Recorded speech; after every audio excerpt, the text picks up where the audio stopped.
Good morning. My name is Gloria Schmidt-Rodriguez. I'm the lead attorney on the case representing Ariel Roman. This is Mr. Roman. This is what a gunshot wound to the stomach looks like from a very close range.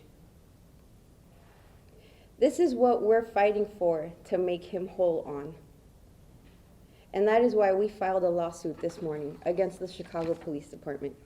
I was the only one that was allowed to see him the day that he was shot. I saw him laying in the bed, filled with tubes, sedated heavily, having undergone 2 operations. He has many more to go. The first shot that hit him in the stomach destroyed the connective tissue in his abdomen that connects the bladder to the small intestine. And so as we are here today, he's still hospitalized, and he has a colonoscopy bag.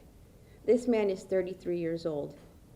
Hopefully, in 3 or 4 months, he will heal enough so they can take the colonoscopy bag out. The other gunshot wound, which was made to the left side of his buttocks area, remains lodged in his back because it's too close to the sciatic nerve for them to operate on. So he lives with that now, heavily medicated. He cannot sit without pain. He cannot lay without pain. He cannot move without pain. He has many more surgeries to go.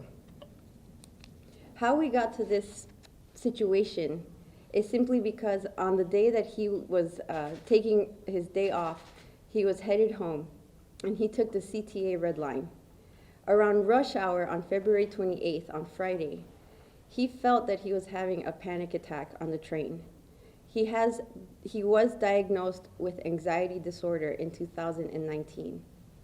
One of the things that helps him cope with that is just being able to walk around and move and get some fresh air. So when he felt the panic attack coming, he went ahead and got up and started walking from the corridor to the other corridor of his train car. And yes, he crossed the subway car. When he opened the door into the next subway car, that is when the first encounter occurred with the 2 officers. That's when they locked eyes, and that's when the police officers decided to harass him. Now, all of this information we were able to get from our client directly, but obviously there's still a lot of facts that we need to investigate. We have not had an opportunity yet to discuss this directly with the 2 officers that we name in our complaint, but that time will come. After the train car, they asked him what had been going on. He said he had felt threatened and he wanted to leave. The train car stopped, and in his mind, the encounter ended. He got off the train onto the platform, and the 2 officers chased him. They chased him. They continued harassing him. They did not place him under arrest. They did not ask him for his name.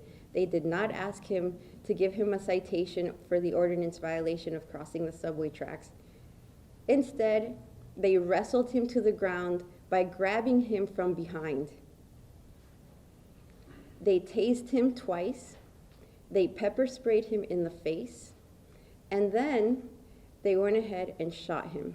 We want justice. What's justice? It's an independent investigation into what happened. It's working with the state's attorney's office, the FBI, to get the truth, to see all the video, and to hold the officers and the city of Chicago and Mayor Lightfoot and Superintendent Beck responsible for the tragic shooting of Ariel Roman. As Ms. Rodriguez said, thank God Ariel is alive today. So we challenge the mayor. We want to work with the mayor and the superintendent. How do we learn from this shooting? How do we make sure there's policies and practical training in place to make sure incidences like this don't happen in our city?